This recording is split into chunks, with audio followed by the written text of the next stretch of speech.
नमस्कार। जय सिया राम, जय हनुमान जी महाराज।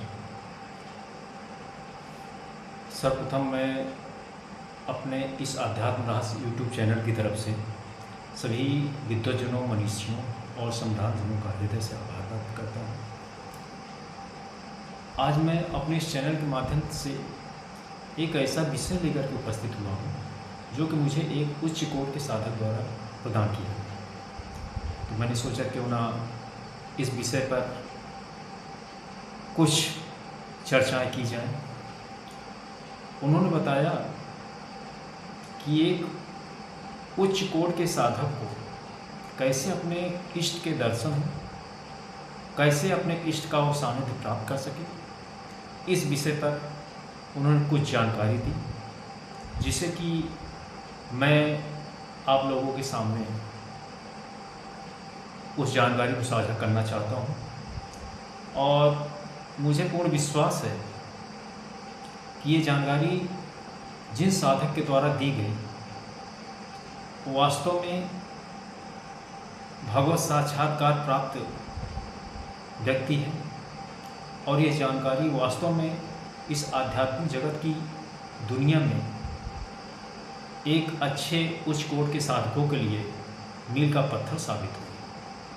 उन्होंने बताया कि एक उत्तम साधक को अपने इष्ट के दर्शन कैसे हों, उस विषय में उन्होंने ये बताया कि सर्वप्रथम आप एक उचित स्थान का चुनाव करें। जैसे कि आपके घर में ही कोई पूजा का स्थान है, मंदिर है, लेकिन वो जगह शांत होनी चाहिए।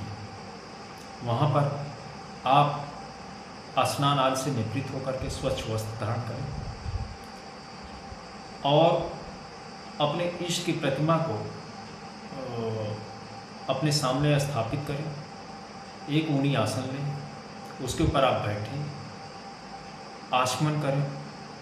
आचमन करने के पश्चात हो सके तो एक शुद्ध देसी घी के गाय के देसी घी का शुद्ध दीपक जलाएं, प्रज्वलित करें। और हो सके तो एक सुगंधित धूप भी वहाँ पर लगा सकते हैं। ऐसा क्यों? क्योंकि जब वातावरण सुगंधित होता है तो मन का भटकाव थोड़ा सा कम होता है, ऐसा मेरा मानना है। अब उसके बाद आप उस आसन पर बैठे हैं तो बैठने की प्रक्रिया में आप पद्मासन का प्रयोग करेंगे। आपकी रीढ़ की हड्डी और ये ग्रीवा एकदम स्ट्रेट होना चाहिए, सीधा होना चाहिए, झुका नहीं होना चाहिए। अब आप हाथ में जप वाली माला ले लें। माला किसी भी हो सकती है, तुलसी की माला है, रुद्राक्ष की माला है। उसके पश्चात आपको ये ध्यान रहे कि आपको ऐसे मंत्र का चुनाव करना है जो गुरु प्रदत्त हो या अपने इष्ट से संबंधित हो, सहज हो, सरल और आपको कंठस्थ हो।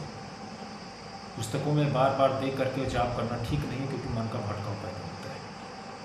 और आपको जप को कांसु जप ही करना है। तो आप सर्वप्रथम अपने इष्ट की प्रतिमा को सिर से पैर तक अच्छी तरह से निहाल लें। आपके इष्ट की भाव भंगिमा कैसे है, रंग रूप कैसा है, इत्यादि इत्यादि, उसको अच्छी तरह से खूब आप देख लें।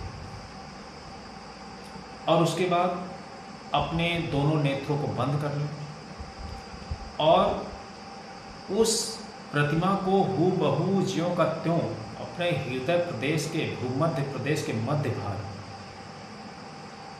आंख बंद करके उसी प्रतिमा को यहाँ पर उतारने का प्रयास करें और मंत्र का जाप चालू कर दें।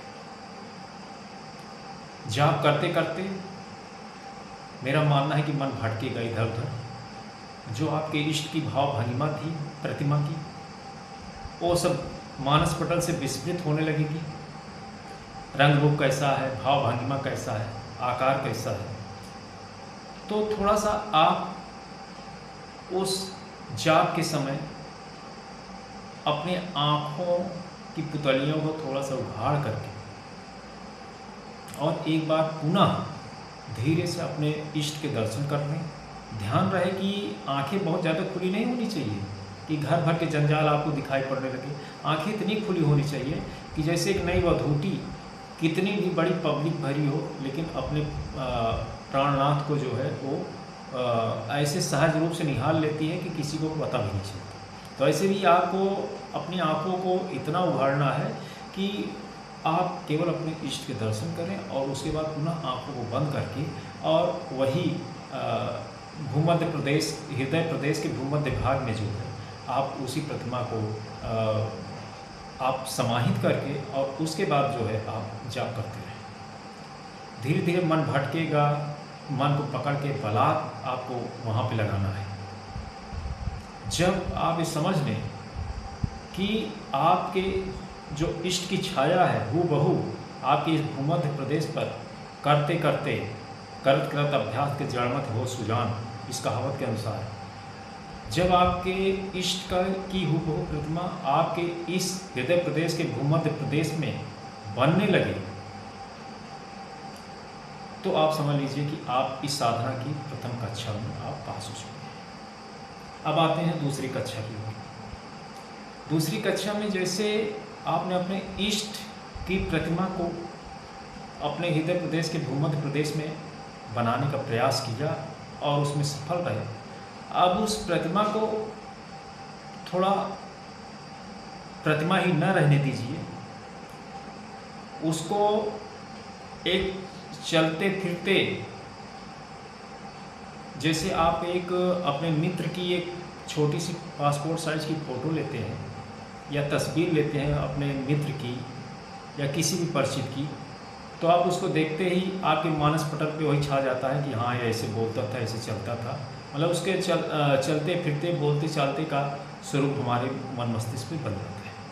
ऐसे ही वो जो प्रतिमा आपकी इष्ट की प्रतिमा आपके भूमध्य हृदय प्रदेश के भूमध्य भाग में जो प्रतिमा स्थापित हो गई है पहली कक्षा में, अब उसको एक प्रतिमा ही न रहने दीजिए, बल्कि अब उस प्रतिमा को आप जो है आप उसको एक साकार रूप देने का प्रयास करें कि वो प्रतिमा प्रतीक भावना से निकल करके सादृश्य दर्शन होने लगे। मतलब प्रतिमा से प्रतिमावान को देखा जा सके,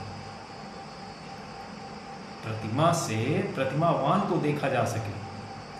और उस ऐसी स्थिति में साधक को समझ लेना चाहिए कि वो दूसरी कक्षा में पास हो। अब तीसरी कक्षा में हम प्रवेश करते हैं। इसमें साधक को चाहिए कि वो जो प्रतिमावान बन गई है, अब उसको इतना बड़ा देखा जाए, इस ब्रह्मांड में, पूरे ब्रह्मांड में ऐसे नज़र आए वो प्रतिमा इनलार्ज, जिसे जो है मतलब हम कंप्यूटर में इनलार्ज करते हैं, किसी तस्वीर को बड़ा बनाते हैं, इनलार्ज करते हैं। तो वैसे ही अब वो प्रतिमा जो आपकी जो है हृदय प्रदेश में समा गई है, मीन्स प्रतिमावान बन गई है।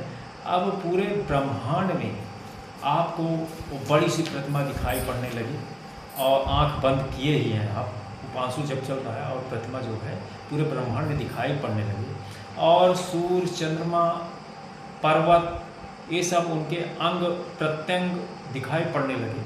तो समझ लीजिए कि साधक तीसरी कक्षा में जो है उत्तीर्ण हो।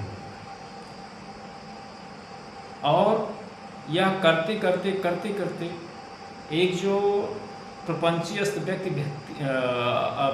हो, अस्त व्यक्त व्यक्ति हो, उसको तो लगभग ऐसी प्रक्रिया में करीब 5 से 6 महीने लग जाएंगे। किंतु जो थोड़ा सा कर्मठी व्यक्ति है उसको 2 से 3 महीने में निश्चित रूप से तीसरी अवस्था पार करते करते उसे नर नारायण का सानिध्य प्राप्त ही हो जाता है। उन्होंने बताया इसमें बिल्कुल भी संशय नहीं है, ये सत्य है, ये सत्य है। तो कृपया आप लोग इस विधि से, जो एक अच्छे साधक द्वारा बताई गई विधि है, जो मैं आपके सामने प्रस्तुत किया, इस विधि से साधना करते हुए अपने इष्ट का दर्शन प्राप्त करें, आनंद प्राप्त करें, उनका सानिध्य प्राप्त करें। नमस्कार।